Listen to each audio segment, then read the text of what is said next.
appreciate being here. It's great to see some old colleagues and meeting some new colleagues, and delighted to speak about one of my favorite topics that I think connects all three areas that you're combining.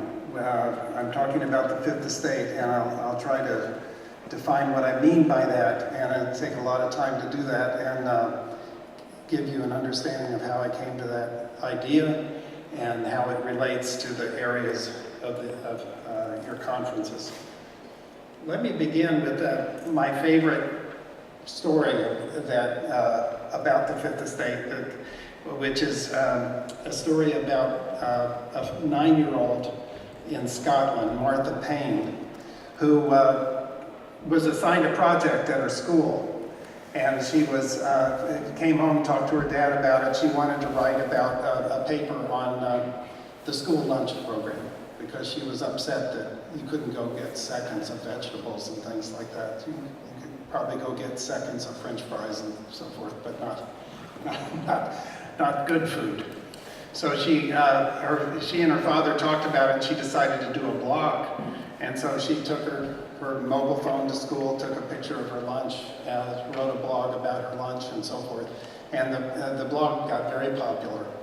As a consequence, her school didn't like it because it didn't flatter the school at all. And the council of the school asked the principal to basically tell her not to bring her phone to school. So they tried to censor Martha Payne. And of course, then she talked about, on her blog, about being censored by the school, and the blog went viral, and millions of people look at it. And it's actually changed food policy in schools across Britain. It led to the government bringing in superstar chefs to advise the schools on how to feed the kids and so forth. So one 9-year-old changed food policy in schools across Britain through a blog that came about from a project. Now, a couple of people said, Bill, she got help from her dad. And okay, let's just say her dad and she changed food policy across Britain, and they even put a book together afterwards about her experience. She's since quit doing this because she didn't want to devote her whole life to school lunches. But it captures the potential that the internet provides for an individual, a networked individual, to hold major institutions more accountable, and therefore to enhance the relative communicative power of a networked individual. Now, obviously, most of us don't have that kind of effect at most times. We sometimes get no one to look at our tweet or look at our blog at all. But, and thank goodness, if everybody had the impacts of a Martha Payne every time they tweeted, this would be a nightmare. But we must realize that every change in communication technology basically has the opportunity to reconfigure access.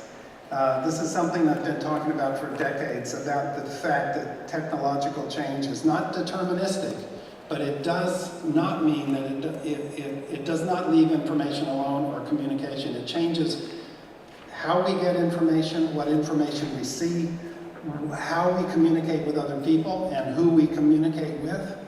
It changes what services we can get and who we get them from. It changes what technologies we need to have and what know-how we need to have in order to use them. And therefore, because the outcomes of this process of reconfiguring access are not deterministic, we need to track that empirically to find out what the actual impacts are. And I'll try to explain how tracking that led me to the conclusion that the fifth estate is a real thing and it's going to shape democracy. Now, it's a power shift that's going on, and over time, the discussion of power shifts related to the internet and social media and related information and communication technologies has shifted. In the the 90s and the early years of the internet, of course, discussion of teledemocracy began long before that, in the 70s with cable and so forth. But in the 90s with the internet, there was a lot of utopian discussion about the impact the internet will have on democracy, on government, and so forth. And then it became, towards the middle of the 2000s, 2012 or so, 2008, really the internet is not going to be anything at all. It's just something we all have. There's no particular importance to it. So why are we even looking at it? Then today, oh my God, the internet is going to destroy democracy. That we're losing democracy because of social media and the internet. So this pendulum swings back and forth, but right now, the conventional wisdom is that clearly the internet is empowering institutions, government, business, industry, autocrats or democratic politicians more than it is the individual public and the citizens and consumers. But I think that that's a misplaced dichotomy of a zero-sum game between institutions and people, and I'll show you, try to argue that. What I want to do is explain what I mean by the fifth estate. I use a metaphor. The students yesterday were talking about complexity and how do you deal with complexity. And I always try to find a simple idea to convey the complex patterns that you find in research, to get those across and to help explain it. And I use the metaphor of the fifth estate as a way of conveying what I think are a whole pattern of findings that support the idea of the fifth estate, and I'll show you why I think the fifth estate is an appropriate metaphor. But it's not a social movement. It's a collectivity of networked individuals that strategically use the internet to shape their communicative power in business, industry, government, other sectors of society.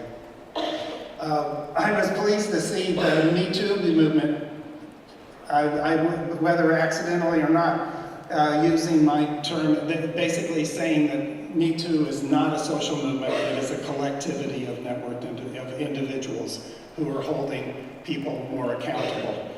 And I think it's an important distinction, because social movements are they've existed for a long time, they will continue to exist, but actually the fifth estate can actually hold social movements more accountable. Actually, social movements have to deal with the fifth estate. That is, networked individuals who can contest and contest the leadership of a social movement, for example. So it's a collectivity of networked individuals, and I'll explain that. Now let me explain what it is not also. It is not just bloggers. People have used the fifth estate just to simply say bloggers of the fifth estate. No, I'm not saying that. Whistleblowers of the fifth estate. Well, they are among the fifth estate, but they are not equivalent to the fifth estate. It gives me the opportunity. People said I stole the fifth estate from the movie, The Fifth Estate. I don't know if any of you saw it in Austria. You probably didn't, but there's a popular movie, The Fifth Estate. It's about Julian Assange and WikiLeaks. And this was, just to set the record straight, I started talking about the Fifth Estate in 2007, and in 2011 I was speaking in Austria, actually, at the ALPAC Forum, and we were in a jacuzzi with, and what did I end up in a jacuzzi with? Domstik Berg, who was famous for being ejected from WikiLeaks by Julian Assange as being a traitor and so forth. But I pumped Daniel Domstik Berg for everything I could find out about WikiLeaks and so forth, and I told him that what's going on with WikiLeaks is a beautiful example of the workings of the Fifth Estate, and I explained my concept of the Fifth Estate to him. And lo and behold, a year or so later, the movie comes out, The Fifth Estate. So I credit myself with having an influence on the title of a movie, rather than stealing the idea from a movie. What I'm using is the Fifth Estate is somewhat equivalent to the press in an earlier era. And just as the press enabled people, journalists and the newspapers to reach hundreds of thousands, millions of people and have an independent basis of power relative to other estates. So the internet in the 21st century, independently of the press in many respects, has the ability, the potential, just like Martha Paine did, to reach people that otherwise would not be influenced by those individuals. Everyone wants to know, what are the other estates? Well, you know, everyone knows the Fourth Estate's usually called the press, and that the press in an independent press in a liberal democratic society would be the Fourth Estate, not the state press or not a state-controlled or a commercially controlled press. Burke was one of the first people to sort of use the term Fifth Estate, according to Carlyle, and basically pointing at the reporters' gallery in Parliament and saying, "You are the Fourth Estate." And Burke studied the Irish feudal society and the estates, the feudal estates of the society when he was living, and there were the estates of the clergy, nobility, commons, and he called the press the Fourth Estate. And I think they're 21st century equivalents of that. They're awfully very messy, but still, I think they're rough parallels. The clergy today are what I would argue are experts. Public intellectuals, the clergy as well, journalists and others, but the nobility would be now business and economic elites in society. The commons would be government, politicians, and regulators. You could more finely divide this, but the idea of a pluralistic set of elites shaping decision-making, and then the press could be another. Now, in the age of the Fourth Estate, when Burke and Carlyle were talking, they were not Democrats, and there was no civil society. The people outside the estates were the mob, and they were not.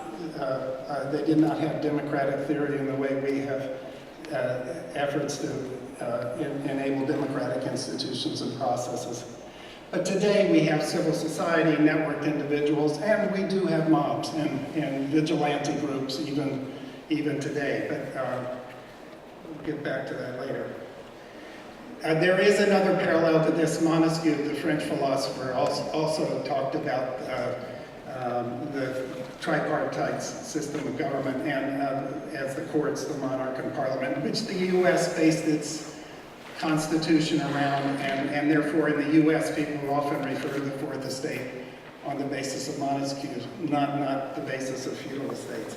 But nevertheless, the Fourth Estate is pretty common across nationally in much of the world. Now, the Fifth Estate is not the existing institutions of government and politics. And I'm just reminding us here that the internet is extremely useful in reinforcing, maintaining institutions of democratic processes, and such as the campaigns on elections, information about public websites, voter guides, shaping policy, e-government. Obviously, this whole conference is about the way in which the internet and new media can reinforce and support and improve governance across the world. That has, I'm not contesting that at all. In fact, I think we could talk a lot about the role of the internet, as you do in this conference, about reshaping these institutions and improving them. But also, there is a degree to which the internet has allowed individuals, networked individuals, citizens, consumers, to source their own information and to network with people of their choosing in ways that enhance their communicative power relative to other actors. And that is complementary sometimes and sometimes in conflict with networked institutions. And I'll talk about a set of patterns that led me to that conclusion, but it's based upon, first of all, it's based on patterns I saw over time in survey research about the internet. Primarily in Britain, but I keep seeing this in surveys I do globally and in the US as well. That led me to come to the fifth estate concept. I did some case studies around that, and then I focused more and more on strategies of the fifth estate, and then targeted studies focused on particular problems with respect to the fifth estate, such as fake news or echo chambers, which we can talk about. The surveys I've done, I guess a primary influence was tracking how people use the internet from 2003 to 2013. And then later, through other surveys funded by other people, when I left the Oxford Internet Institute in 2014. And let me give you two examples. I won't give you a lot of data because you'll see that in the conferences coming up. But just two examples. One was, I was really shocked by the degree to which people thought that the internet was their first port of call. You may not think this now, but in 2003, I was not expecting the internet to be the first place people would go for information, just about anything, whether it's schools, taxes, public policy, politicians, whatever. If you ask people, where will you go first for information, most people will go to the internet. And then every year, we kept seeing that increase. So that over time, the internet became, and social media became the first port of call, and usually within the internet, it was search that became the first port of call. You can see, even in 2005, less than 20% of people went first to search as a place to go for information about politics or government, society generally. But that climbed so that over, close to 2/3 of people went first to search. Now, the latest survey we did in 7 countries, 6 European countries and the United States, 14,000 people. It was in almost every country except Germany, nearly 2/3 of people actually go more than once a day to the internet and go to search online more than several times a day. And it's close in Germany, but Germany's lagging the other countries. So what are the patterns that I found? First, I talked about it's the internet is the first port of call, first place people go. Rather than going to their local government building or going to the library or going to their neighbor's house or going on the telephone, they go to the internet. This shifts the relative openness of what institutions and what content they will see. When they go to the internet, they go first to search. And only now you're seeing some of a decline or a steady state of search because people are going to social media and the search within social media as well. They take social cues and collaboration seriously. And the internet has become of central importance. You may forget this as well, but when I started as founding director of the Oxford Internet Institute in 2002, people would say, "Bill, what are you going to do in a couple of years when the internet is no longer used?" I said, well, I actually don't think that it's going to, I think everything's going to be more networked than ever before every year, but so be it. A number of people thought the internet was like CB radio or something that would decline very rapidly.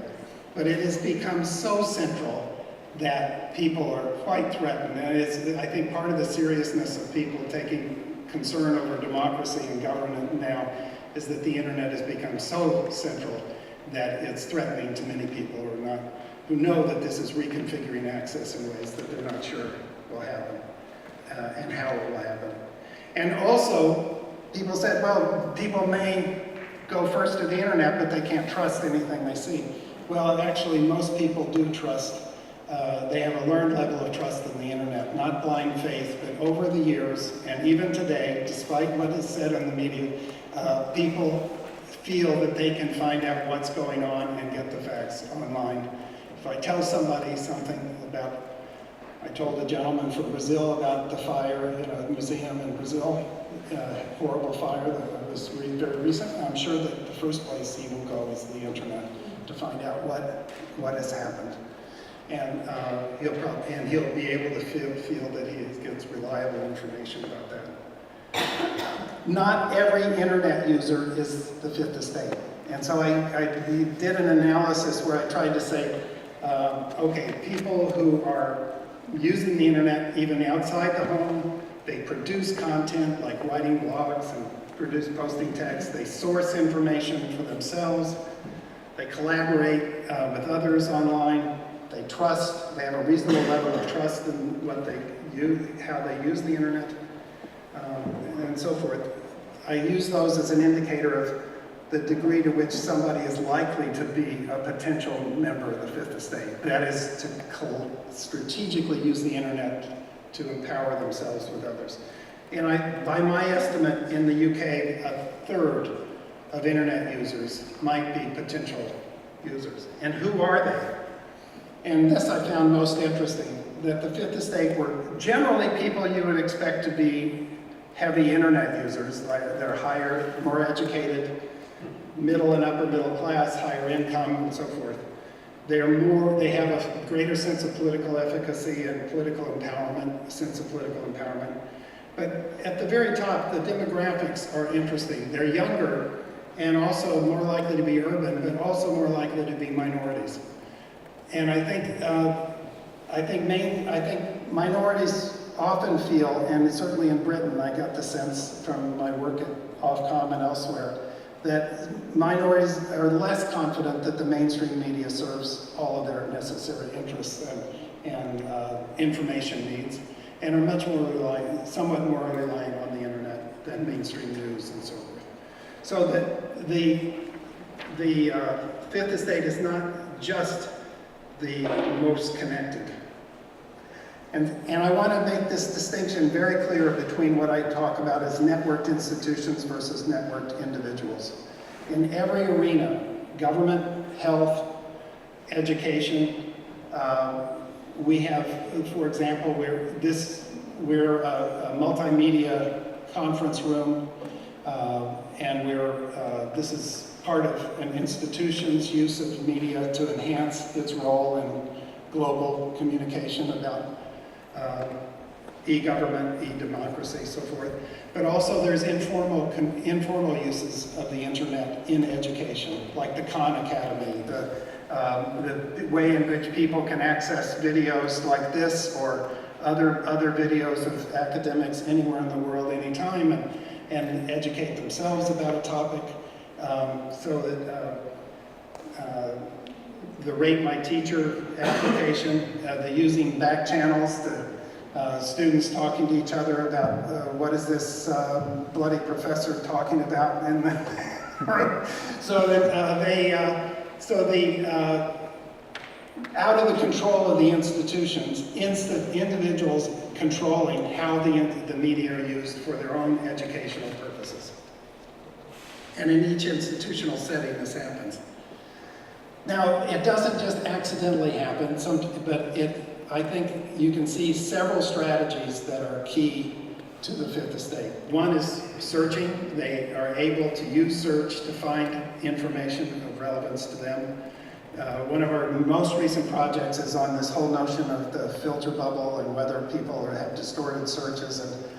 And when our look at these 14,000 users in 7 nations led to our conclusion that the filter bubble and echo chambers and so forth, these panics over these issues are quite exaggerated, because most users look at 4 or more sources of information from multiple platforms, online and offline, and do a number of other activities that would undermine the potential of a filter bubble or an echo chamber to happen in a particular platform. They source and create their own information. Just like Martha Payne did, taking photographs of her own lunch, for example. They distribute and distributing and leaking information. This is certainly, I guess, happened in the Me Too movement, but also in the WikiLeaks and Snowden and others, and using the internet to get that information out to others. They network with others. So sometimes the Fifth Estate uses social networking and social movements on occasion, but basically networking with others. Like and it's not just the lay public, but the, no, that's okay, I that's one. Thanks.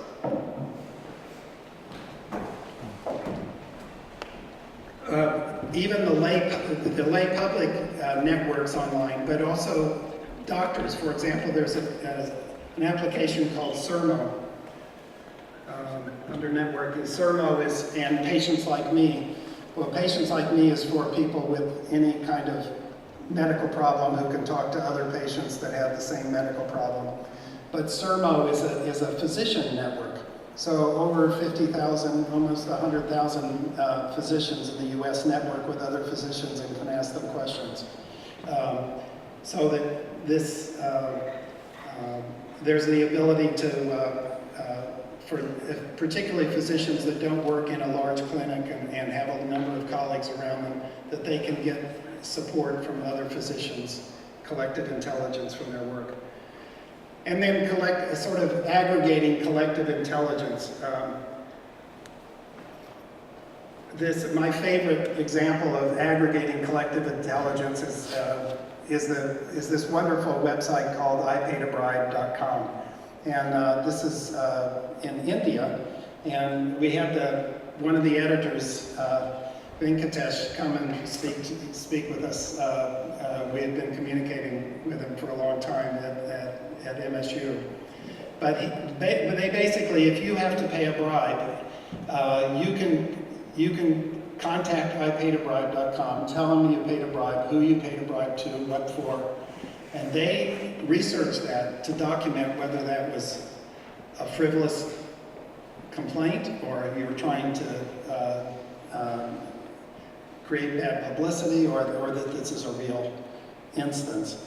And then they publish the data that they gather on the number of bribes and what kinds of areas and what kinds of, geographically, where is this happening? And that kind of site enables the government to see that people care about this, but also it holds the government more accountable. And of course, bribery has been an issue in many countries, and in India included, and it's helped raise the priority that is given to addressing bribery and corruption in the country. Okay, who could be against the Fifth Estate? Well, I'll tell you that all the other estates are enemies of the Fifth Estate. The press think, oh my God, what are these amateur journalists doing writing about this? I'm the journalist, I'm the one who knows what's going on. Experts, my gosh, there's a new book, Tom Nichols wrote, The Death of Expertise, where he's woeing the day that the internet started to make people think that they're experts in areas and challenging doctors and challenging academics and others that they know more than you do, or they know as much as you do. And as a former professor of internet studies, I can tell you that everybody thought they knew as much as I did about the internet. And it's good. That is not a problem. Doctors are the biggest complainants about people coming into a doctor and thinking they know what's wrong with them. But doctors do not have a good reputation of doctor-patient communication. And if somebody comes in with a three-ring binder with information they gathered about how their wife should be treated or was treated and how other people are being treated, then they have a better should have a better conversation about what is going on, even if the doctor felt they're wrong. So and the mob, of course, vigilantism in India, for example, but also in other countries, is an emergent issue that it's not new, but social media are being implicated in some of these areas. And so the mob is also undermining the potential for social media. All of these sort of enemies of the fifth estate could lead to much more regulatory pressure on the internet that could undermine the fifth estate. And if we undermine trust in the internet, begin to think that the internet is the death of democracy, then this will have quite a negative effect. And you can see a future in which more and more countries move to localizing data. More and more countries start regulating content in ways that are inappropriate and that undermine freedom of expression and undermine the potential of networked individuals to hold other institutions accountable. But I think we have to keep in mind that these are complementary. It is not a trade-off. It is not a zero-sum game. Institutions, as we will learn at the conference, are using new media very effectively to enhance and reinforce their role and to allow them to do things they've never done before, but also networked individuals can use the internet in ways that enable them to be informed in ways they never have before and to hold other institutions more accountable. I'm sorry if I went over the time, but thank you very much.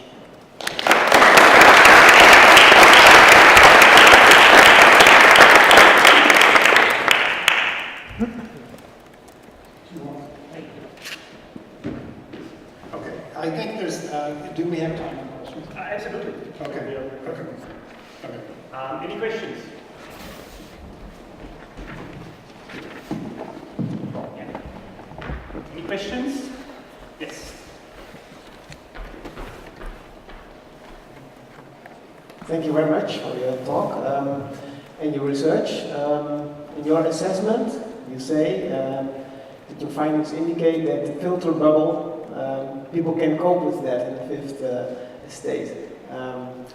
However, we also see these algorithms in search and social media being really created by commercial companies. We also have an interest to make sure that you believe what they are saying. So what's your response to that? Doesn't that affect also, let's say, the beliefs and the reinforcement of beliefs already existing of the people in the fifth estate? Yeah. Okay. I mean, we mainly looked at how people get political information. We didn't look at information about products or services per se. But with respect to obtaining political information,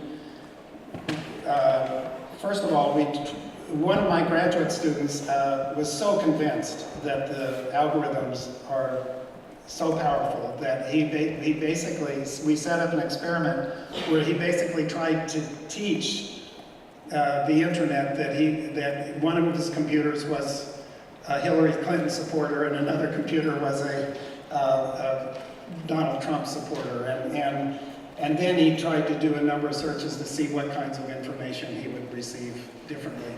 And he was very disappointed that he couldn't really make a big difference in the information that he would receive. There might be a slight change in the relative ranking of some of the information, but he really did not see a dramatic effect by trying to take two clean computers and create a profile, to personalize it. Most people don't search for ideologically based information, they search for topics. Trump or Brexit or what have you. So they usually do not get ideologically filtered material. But the main thing that we found was that, if you ask people where they go for information about politics, search and the internet is one of the top, but also the mass media, radio, television, literally the average person who has some interest in government and some skill in search goes to over 4 different sources for information about politics. And most algorithms work within a single, I mean, most of the studies of the filter bubble are well, computer scientists like Parse are thinking in deterministic ways about how a single platform could create an algorithmic picture algorithmically a picture to personalize that information for that individual, but not across multiple platforms. So I think more people need to study how people actually use the internet rather than look deterministically at how an algorithm should work in theory. I mean, you know that throughout the history of communication technology, when you start extrapolating the impacts of technology based upon some features of the technology, you're usually wrong, because people figure out how to use technology in ways that you do not expect. But there are multiple other ways, and for example, if they do see information they think is wrong online, and then they will check it through search, and they'll use other media to check it, talking to family and friends. I think the same thing will happen in commercial areas. Yes? Thank you, Bill, for your talk. What is seen, I guess, historically changed with the fourth estate is that now we have some kind of big trusted sources of media or press. So what do you think will happen with the fifth estate in that way of thinking? So would we have kind of a trusted community of bloggers, or someone who's kind of getting more trust, but people who reach to the fifth estate? Okay, yeah, will they sort of organize? Or I'm not... So basically, the thing is now, everyone that might be an individual will be part of the fifth estate. So we can search on the internet and find something that's true or not, right? So would you think there is going to be some development in terms of who trusts, say, a set of newspapers more than others, or boulevard press? Is there going to be something similar to the fifth estate? Yeah. Well, I think that one thing really interesting about the fifth estate from my perspective is that it's relatively uninstitutionalized, and therefore it's much more pluralistic in itself. And I think that there are clearly people who I would call fifth estate type users on every side of the ideological spectrum. So I don't think that they will necessarily favor a particular media or whatever. And they are not organized, which means, for example, the I Paid a Bride website was founded in India. But when I went to China, my students told me that there were bribery websites up in China. And then while I was in China, they said they had been taken down. All right? And I got home. By the time I got home on the plane, I was written by my students, and they said, "Oh, they're back up." So the fifth estate is more indestructible than a institution, because they are simply networked individuals who choose to source and distribute information, and anybody can put up a bribery website, almost. And so it's much more difficult to destroy or to censor the fifth estate in that way.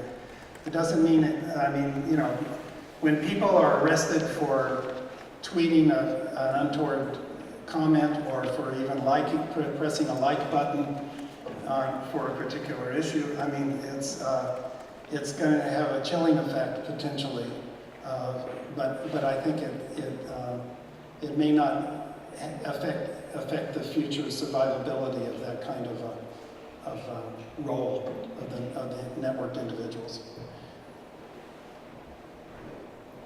So thanks for the interesting talk. I just had a quick question. So we're talking a lot about the internet here, and then you also at the beginning mentioned that it's very complex. So if we're talking about sort of like complexity science or complex set of systems, it's not just about an individual part. So to what extent is there other responsible, or what are you also investigating sort of environmental changes and other things, or is it purely focused on the internet, or is it really just about the internet here, the fifth state, or is there also sort of like institutional and environmental changes that are playing a heavy role? Well, I would think all information and communication technologies are involved. Certainly, I have a I broadly define the internet. There are some people who narrowly define the internet, but I don't. And I talk about the internet, including social media, including all the Internet of Things, and I think these developments with the Internet of Things, smart cities, could potentially make data available that is even more powerful for individuals to source and redistribute and so forth. But then there are some things like the degree to which the internet, for example, if the internet becomes simply returns to simply being a entertainment media for on-demand television and movies rather than information, or that that regulation really does have a chilling effect on the use of the internet for political discussion, then it could be a serious problem. But going back to China, our surveys suggest that in China, clearly, well, we know in China that it is one of the more restricted regimes for using the internet, especially in criticizing the central government. However, Chinese internet users actually use the internet more to talk about politics than people in other countries. So go figure. It means that it's almost like the censoring Martha Payne and expecting that this is going to stifle discussion of lunches, because I'm just amazed by the degree to which people in developing countries which do not have as strong media and often try to repress use of the internet have more creative and more aggressive uses of the internet for political communication than do the high-income liberal democratic systems. So we have another 2 questions. Please be very brief, short. Two very brief questions. One, it's very brief. One is a statement, and if I'm right, that I'm.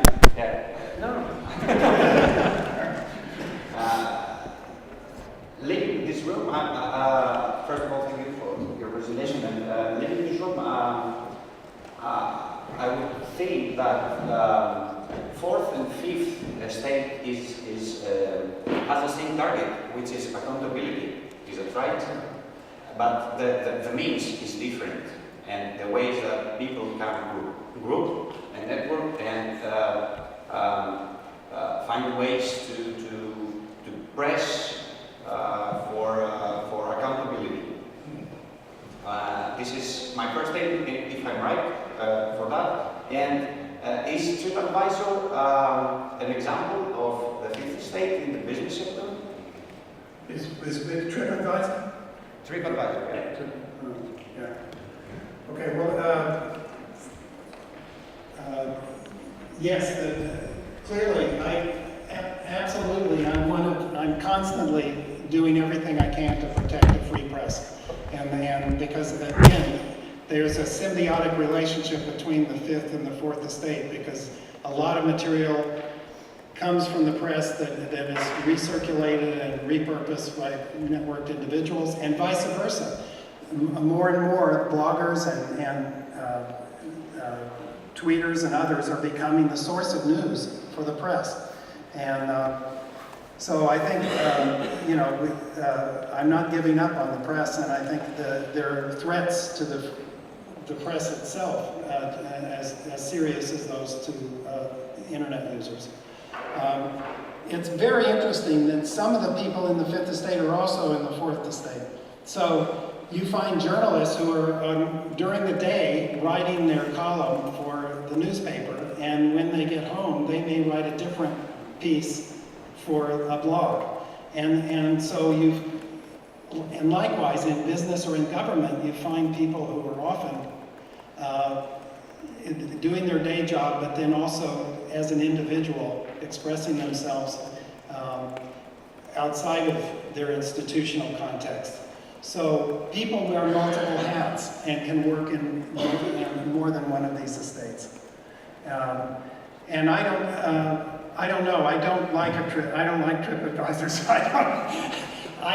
I very much avoid. But I do look at the found results rather than the commercial advertised search options. So I tend to avoid those who pay advertising to get on the internet.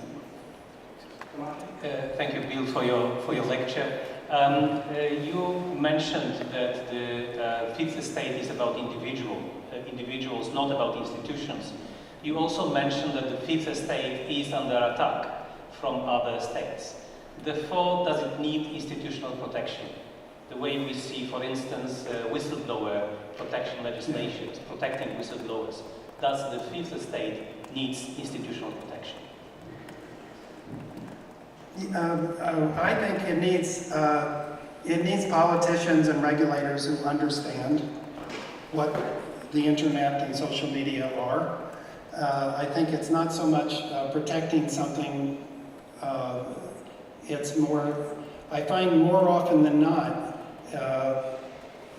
you find old politicians as old as I am making decisions about the internet that they know nothing about, and or about what a tweet is, and have never tweeted in their lives, or have or a judge making a decision to arrest somebody for a tweet that might be like a conversation piece and would never have been looked at by anyone if the press had not covered it. So, I mean, I think we have a lot of work to do in terms of educating people in the courts, in politicians, the press, and others about the new media, so that they don't think it's the press, they don't think it. People are trying to regulate this as if it were broadcasting, or if it were a newspaper. And if you apply any of the analogies to existing media, to the internet and social media, you are going to inappropriately regulate that technology. So, I think that's that kind. And also, I think clearly internet users need to be nudged to be interested in politics, to look at multiple sources, to avoid becoming trapped in an echo chamber. There are problems. It's nothing to panic about, but it's something that we need to nudge users to have good practices online, and practices that will, in a democracy, you need people to get access to the best information, and sound overly rational, and you don't want them fed.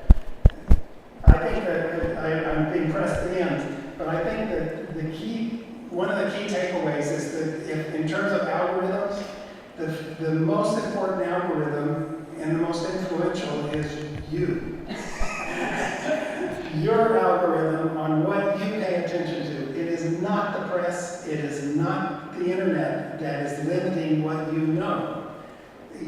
What is limiting what you know is your decision not to read this, or not to look at that, or to disregard something else.